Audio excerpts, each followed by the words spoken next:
falando sobre o ataque que aconteceu em uma escola estadual em São Paulo nesta segunda-feira. Um adolescente esfaqueou professores e estudantes dentro da escola. Uma das vítimas teve uma parada cardíaca após ter sido atacada e faleceu no hospital. Vamos imediatamente conversar com a repórter Letícia Miyamoto, vai trazer todos os detalhes desse episódio triste aqui na cidade de São Paulo, né, Letícia? O governador do estado, Tarcísio de Freitas, falou sobre medidas para evitar esse tipo de crime. Bem-vinda, boa noite. Oi, Daniel, Lívia, boa noite para vocês, boa noite para todos que nos acompanham aqui no Jornal Jovem Pan.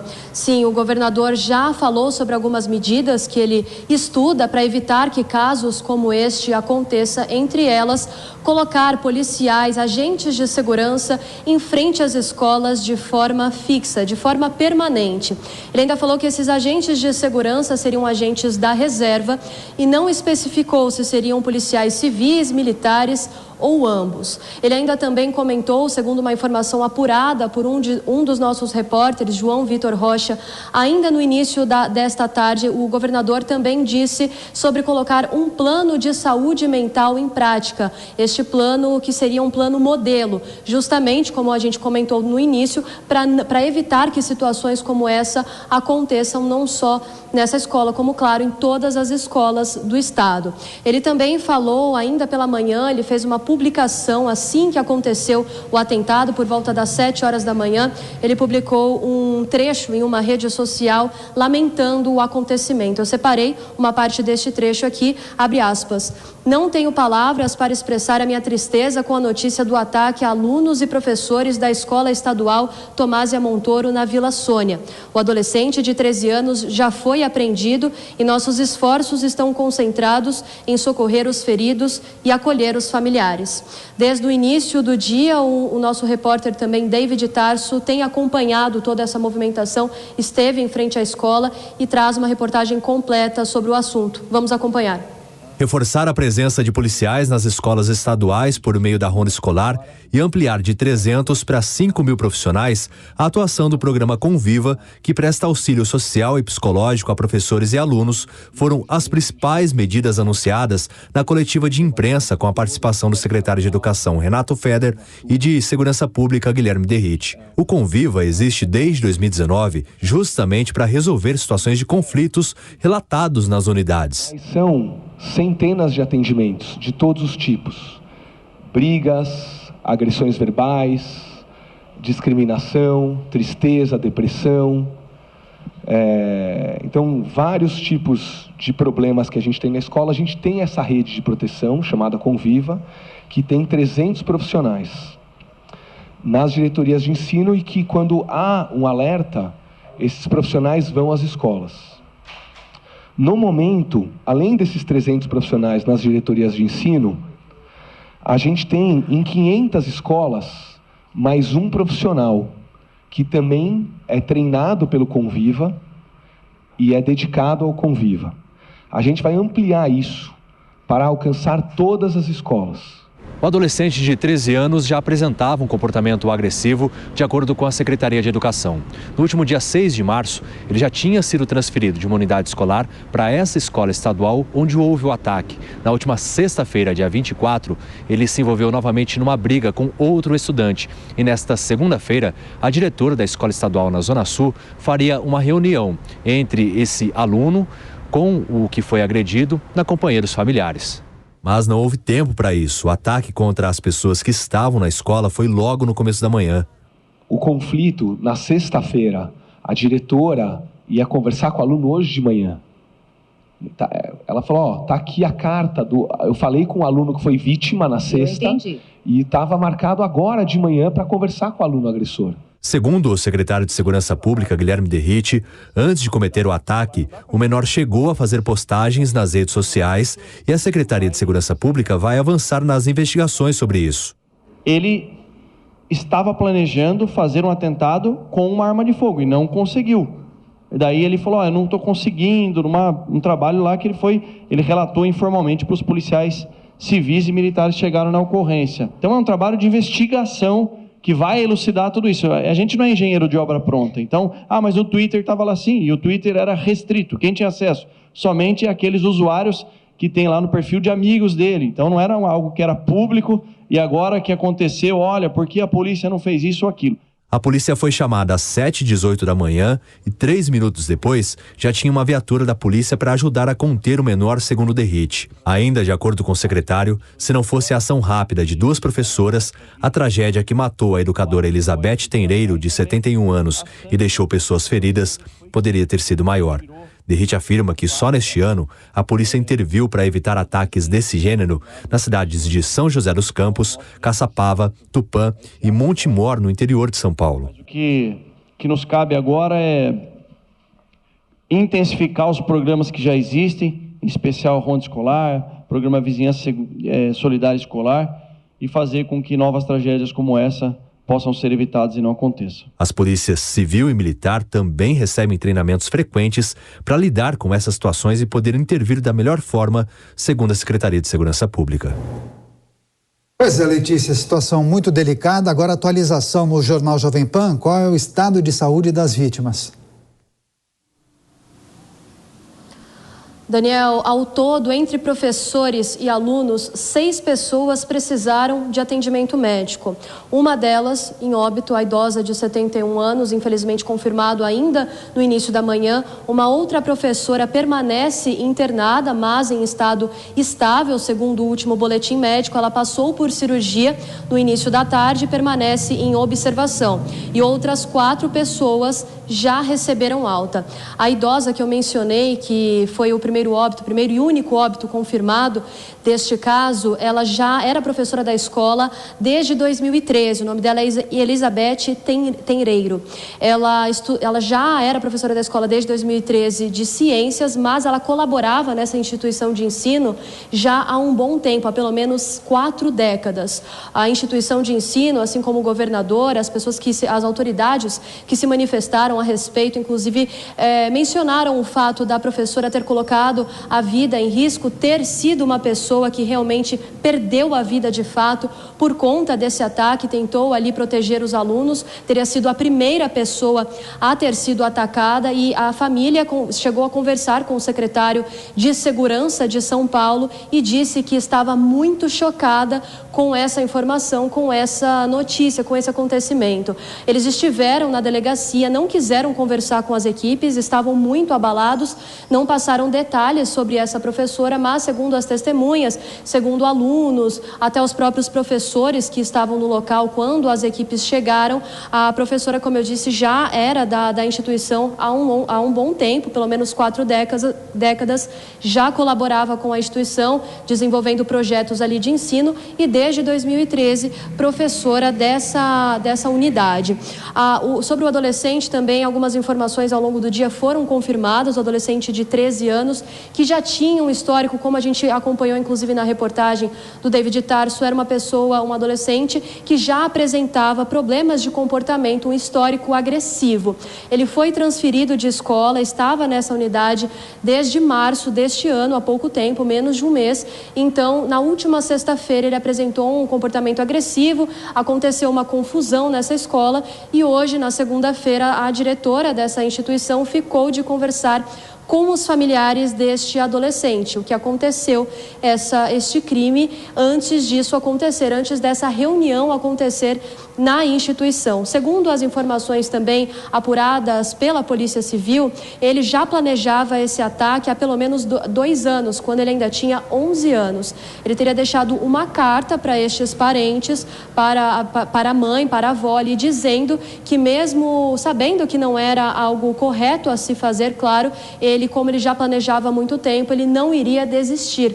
Palavras que foram escritas por este adolescente. Além disso, a polícia também apurou que ele já planejava realizar esse ataque com uma arma de fogo, mas ele não conseguiu ter acesso a esse armamento, então ele decidiu atacar apenas com uma faca. Ele esfaqueou esses alunos e também professores do local. A polícia também chegou a comentar, Daniel e Lívia, sobre uma situação em relação a uma publicação feita em uma rede social deste adolescente. Eles apuraram que horas antes deste ataque, ele comentou que estava que, como já planejava, estava indo em direção a essa escola e que não iria desistir, assim como escreveu nessa carta que eu mencionei antes. A polícia ainda afirmou que com essa postagem feita nessa rede social está sendo investigada pela Polícia Civil, isso porque teria tido alguns comentários e algumas curtidas. Essa rede social do adolescente é uma rede social fechada, então ainda quando eles não tinham acesso ao aparelho celular do adolescente, eles não conseguiam saber quem tinha comentado, quem tinha curtido, mas assim que eles apreenderam o celular deste adolescente, eles tiveram acesso à rede, então colheram todas essas informações. E um ponto muito importante que foi destacado pela Polícia Civil é que eles não destacam a possibilidade de outras pessoas estarem envolvidas neste ataque, outras pessoas que ou poderiam estar cientes dessa ação ou pessoas até mesmo que possam ter ajudado esse adolescente. Deixaram claro, a Polícia Civil deixou claro que não descarta essa possibilidade, é o principal ponto de investigação a partir deste momento, porque o adolescente já foi apreendido e encaminhado à Fundação Casa. Essa é a última atualização da Polícia Civil. Daniel e Lívia. Vamos aguardar então os desdobramentos dessa investigação e também transmitir a nossa solidariedade aos familiares, aos amigos e aos alunos da professora que morreu no dia de hoje, um episódio trágico aqui na cidade de São Paulo. A nossa repórter continua monitorando esse assunto e daqui a pouco volta com muito mais notícias e informações. Até já, Letícia. E tem um destaque do governador do estado de São Paulo, Tarcísio Gomes de Freitas, porque ele interrompeu compromissos que tinha em Londres nesta segunda-feira em função de uma crise renal. Ele foi atendido no final da manhã na capital do Reino Unido e passa por exames complementares ainda nesta noite. Em uma nota que foi divulgada pela Secretaria de Comunicação do governo do estado de São Paulo, diz que o governador passa bem. Enquanto se recupera, o governador será representado pelo secretário de Negócios Internacionais, Lucas Ferraz, nos encontros que já estão programados na capital britânica. Ainda não se sabe se a viagem de Tarcísio à Europa será encurtada. Os compromissos incluíam também passagens por Madrid e Paris, duas cidades na Europa. Agora vamos fazer o nosso primeiro giro de comentários. Cristiano Vilela já conectado com a gente, um assunto muito delicado, triste. Não gostaríamos de abrir a edição do jornal, mas é preciso tratar desse assunto, né? Casos recorrentes têm sido registrados no Brasil. Agora, esse episódio lamentável, absurdo, certamente trata-se de um jovem com seríssimos problemas psicológicos, para dizer o mínimo, né, Cristiano? Agora, como avalia essa possibilidade levantada pelo governo do estado de São Paulo? Então, policiais da reserva dentro das escolas, programa para avaliar a saúde mental dos alunos e também ampliação de um programa justamente para identificar conflitos entre os alunos e também entre alunos e os professores. São boas sugestões para evitar que casos como o de hoje não se repitam ou é preciso mais? Boa noite, Daniel. Boa noite, Lívia. Boa noite a todos que acompanham o Jornal Jovem Pan. Olha, mais uma cena lamentável, mais um episódio lamentável. Não é a primeira vez, infelizmente, que nós somos obrigados a relatar esse tipo de ataque ocorrido em escolas. E, infelizmente, o quadro é o mesmo. Um jovem que, pelos relatos, parece ser uma pessoa desajustada, com problemas de convivência, que acaba cometendo uma barbaridade como essa, no caso de hoje, vitimando uma professora. Eu vejo que, nesse sentido, o anúncio ele foi feito de uma forma muito adequada, investindo em segurança pública e essa questão de trazer profissionais da reserva que estejam em condições de desempenhar esse tipo de atividade de segurança, me parece muito interessante, até porque ele não mexe com o efetivo que hoje já faz o trabalho da Polícia Militar nas ruas de todo o estado de São Paulo. E, em paralelo a isso, esse trabalho de caráter pedagógico, de caráter de infiltração dentro da vida escolar, para que se possa identificar aqueles jovens, aquelas pessoas que tenham um potencial de causar esse tipo de dano. Eu vejo que, em tese, o caminho é esse. O importante agora é colocar em prática para que a gente diminua ao máximo a ocorrência desses casos tão tristes como o que nós vemos hoje. Agora, de São Paulo para o Rio de Janeiro, onde outro adolescente também foi apreendido após planejar atacar uma escola. Rodrigo Viga chegando ao vivo com os detalhes para a gente, só que nesse caso, Viga, parece que a polícia descobriu e conseguiu impedir o crime. É isso? Boa noite. Boa noite, Lívia. Boa noite, Daniel. Ouvinte, espectador internauta da Jovem Pan. Funcionou o que se chama de inteligência, né, Lívia? Conseguiram evitar que o pior pudesse acontecer. Esse atentado, segundo a publicação feita por esse jovem apreendido na última sexta-feira aqui no Rio de Janeiro, apreendido dentro da escola onde aconteceu. Rodrigo Viga, colegas. No Rio... Segue daí, Viga. Vamos lá. Esse menor de idade, esse adolescente, ele foi detido, ele foi apreendido, como se diz tecnicamente, né? Dentro do colégio onde estuda, no centro do Rio de Janeiro, uma operação conjunta que contou até, como diz a tarde, com o apoio da Interpol, Polícia Internacional. Envolveu Polícia Civil, envolveu também as forças de segurança de uma maneira geral para evitar que o pior pudesse acontecer. E que pior seria isso? Ele estava planejando, junto com um colega, um atentado em 20 de abril deste ano. 20 de abril completa 24 anos daquele massacre terrível, massacre de Columbine, em Colorado, nos Estados Unidos. 13 pessoas morreram, sendo 12 alunos e uma professora, e 24 pessoas ficaram feridas. Ele navegava pela Deep Web, a internet subterrânea, o submundo da internet, fazia as publicações, e isso chamou a atenção das autoridades de segurança, que conseguiram apreendê-lo na última sexta-feira. Agora, é importante lembrar, né, Lívia, Daniel, 20 espectadores internautas da Jovem Pan, que a história recente do Rio de Janeiro também traz um trágico histórico, um trágico acontecimento envolvendo um ataque de um ex-aluno a um colégio. Todos lembram, 2011, o Colégio Tasso da Silveira, em Realengo, na zona oeste do Rio de Janeiro. O ex-aluno Wellington Menezes de Oliveira entrou no colégio público municipal, abriu fogo contra alunos, professores e também contra funcionários, e na ocasião 13 pessoas morreram, 12 funcionários e alunos. Ele atentou contra a própria vida após o atentado e 22 pessoas ficaram feridas. Dessa vez, se evitar o pior. Mas é importante que todos fiquem atentos dentro de casa e também fora de casa com relação a esses jovens e adolescentes, né, Daniel? Com toda certeza, Rodrigo Viga, obrigada, viu, pelas informações. E depois desse caso que o Viga citou em Realengo, em 2011, são cerca de 10 casos que aconteceram no Brasil, em outras cidades brasileiras, incluindo São Paulo, nesta segunda-feira. E para a gente comentar sobre esse fenômeno, recebemos também, neste comecinho de semana, Roberto Mota. Mota, bem-vindo, boa noite. Falamos na abertura dessa edição sobre esse caso triste aqui em São Paulo, o adolescente de 13 anos que matou a professora e deixou 4 colegas feridos.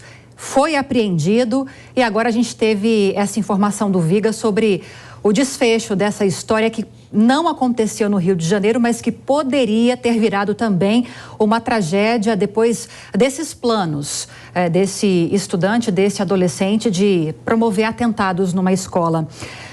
Todos esses fatos que aconteceram nesses últimos anos, desde Realengo, com destaque para esses nesses últimos dias, fizeram com que o debate sobre a redução da maioridade penal de 18 para 16 anos, mais uma vez, viesse à tona. Dessa vez, quem está defendendo o andamento dessa PEC no Senado é Kim Kataguiri, porque já foi aprovado no passado, se não me engano, em 2015, na Câmara dos Deputados. Como você avalia essa possibilidade? Reduzir a maioridade penal é solução para esse tipo de problema? Boa noite, Lívia, boa noite, Daniel, boa noite, Cristiano, boa noite a todos a nossa audiência. Lívia, não existe uma solução para o crime, né? Não existe uma bala de prata, não existe nenhuma medida que a gente tome e que resolva o problema da criminalidade, né? Mas, evidentemente, o criminoso, quando age, ele faz uma avaliação, na maior parte das vezes, inconsciente. Ele pensa qual é o risco que eu tenho aqui e qual é o benefício que eu posso usufruir. Então, você, quando reduz a maioridade penal, você aumenta em muito a severidade da punição que alguém que comete um ato desse vai receber. Eu estava há pouco tempo conversando com um policial de São Paulo, tentando entender o que aconteceu. O que aconteceu foi um crime, não foi um atentado, foi um crime. A gente tem que dar as coisas os nomes certos. A polícia respondeu muito bem, a primeira viatura chegou em 3 minutos, a viatura da PM, os bombeiros chegaram em 4 minutos. Para vocês terem uma ideia, o padrão internacional de resposta para um tipo de caso desse, considerado excelente, é 5 minutos. Então, a resposta foi fantástica, o agressor já foi identificado, resta saber apenas a motivação do crime. Agora, do ponto de vista de segurança, não importa muito o motivo. O que importa são as consequências que isso vai ter, né? Eu vi uma informação de que o governador de São Paulo está estudando a viabilidade de contratar policiais aposentados para assumirem funções administrativas nas escolas. E aí você teria lá uma pessoa que poderia dar uma resposta quase que imediata, né? Agora, é importante perceber uma coisa: esse crime foi cometido, aparentemente, por um garoto de 13 anos. Eu não posso nem dizer que foi cometido um homicídio. Eu tenho que dizer que aquilo foi um ato infracional análogo ao crime de homicídio. E eu não posso dizer que o autor foi um criminoso. Eu tenho que dizer que ele foi um adolescente em conflito com a lei. Repare, a gente não diz que ele foi preso, a gente tem que dizer que ele foi apreendido. E ele agora vai cumprir medidas socioeducativas. É tudo um conjunto de eufemismos que não aliviam a realidade. A realidade é que esse garoto que matou uma professora, daqui a pouco tempo ele vai estar solto de volta nas ruas. Então, é isso o que vale uma vida no nosso país. Desse ponto de vista, esse projeto de redução da maioridade penal, ele não é uma bala de prata, ele não é uma solução para tudo, mas ele é, sim, uma peça muito importante nesse movimento para a gente ser um país com menos crimes, não? Daqui a pouco a gente volta a falar sobre a possibilidade de redução da maioridade penal, porque tem uma informação que chega dos Estados Unidos. Um ataque a tiros em uma escola deixou 6 mortos, entre elas 3 crianças de 9 anos. Vamos acompanhar os detalhes na reportagem de Malu Bacarim. Nos Estados Unidos, uma jovem matou 6 pessoas a tiros em uma escola fundamental na cidade de Nashville. Entre as vítimas estão 3 crianças. A mulher estava armada com 2 rifles e uma pistola e, segundo policiais, disparou diversas vezes enquanto andava pelo colégio, que tem cerca de 200 alunos. As forças de segurança agiram depois de ouvir os tiros e mataram a agressora. Em resposta, o presidente dos Estados Unidos, Joe Biden, pediu mais uma vez pela proibição de armas de fogo. Um massacre em uma escola de ensino médio na Flórida, em 2018, desencadeou um movimento liderado por jovens para exigir uma supervisão mais rigorosa das armas de fogo no país.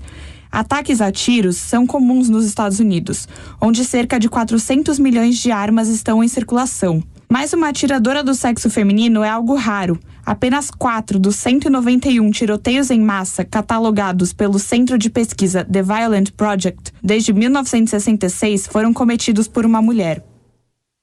Pois é, vamos também analisar com os nossos comentaristas. Agora eu que chamo o Roberto Mota, que além de comentarista político, participa de todos os programas aqui da Jovem Pan, mas é especialista também em segurança pública, tem livros publicados sobre o tema. Não chega a ser uma novidade, uma informação, uma notícia como essa, claro, trágico, terrível, não gostaríamos de compartilhar isso, mas são episódios recorrentes nos Estados Unidos, né, Mota?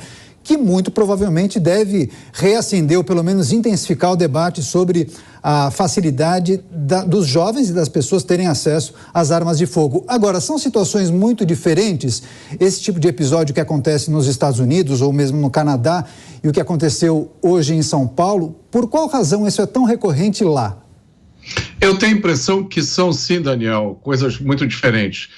Isso é uma coisa muito estranha, porque isso faz parte, parece, né, do caldo cultural americano. Pessoas desequilibradas, pessoas com graves problemas psiquiátricos resolvem expressar a sua revolta e nos Estados Unidos escolhem esse método, né? Entram em locais públicos e saem atirando.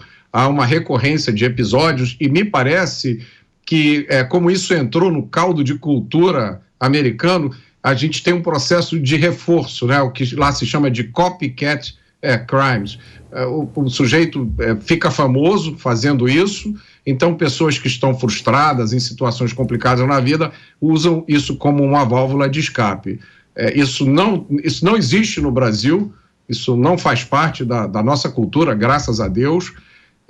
Então, eu acho que isso é uma coisa bastante particular dos Estados Unidos. O que a gente vê no Brasil são episódios muito raros, que eu acho que são de uma natureza completamente diferente dos Estados Unidos. Agora, Vilela, para além dessa questão que muitas das vezes essas pessoas que cometem esse tipo de crime, menores ou não, já tenham algum tipo de problema psiquiátrico, como o próprio Mota já ressaltou, é muito comum que esses crimes, esses atos, nascem na internet, ou pela Deep Web, ou então pelas redes sociais. Para além dessa questão da possível redução da maioridade penal, nós ouvimos o Mota a respeito disso e quero te ouvir também.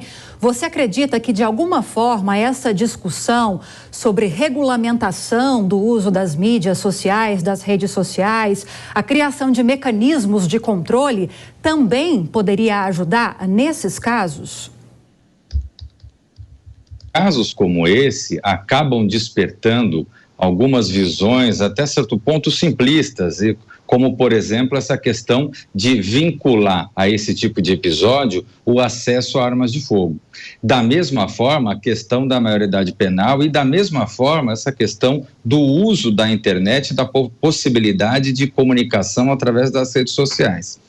O fato é que a internet veio para ficar e nós temos que aprender a lidar com essa liberdade que a internet nos traz. O fato é que as armas de fogo, elas estão aí e elas têm que ser usadas com a prudência necessária de acordo com a lei, evitando e se coibindo ao máximo que caiam nas mãos de criminosos ou em mãos erradas de uma forma geral, e que, no caso dos menores infratores, mais do que a diminuição da maioridade penal, se tenha, por exemplo, uma série de medidas socioeducativas, mas que tenham um caráter muito mais eficaz do que meramente uma sensação de impunidade.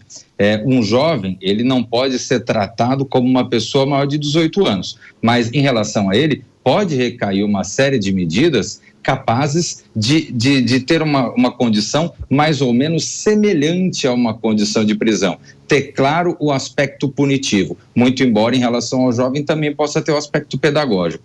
Então eu vejo que o problema realmente ele é muito forte e por vezes se politiza demais a questão. O que eu vejo que é importante é tratar a questão de segurança pública com o rigor que ela tem que ter e tratar as questões educacionais com o olhar clínico, o olhar pedagógico que ela tem que ter.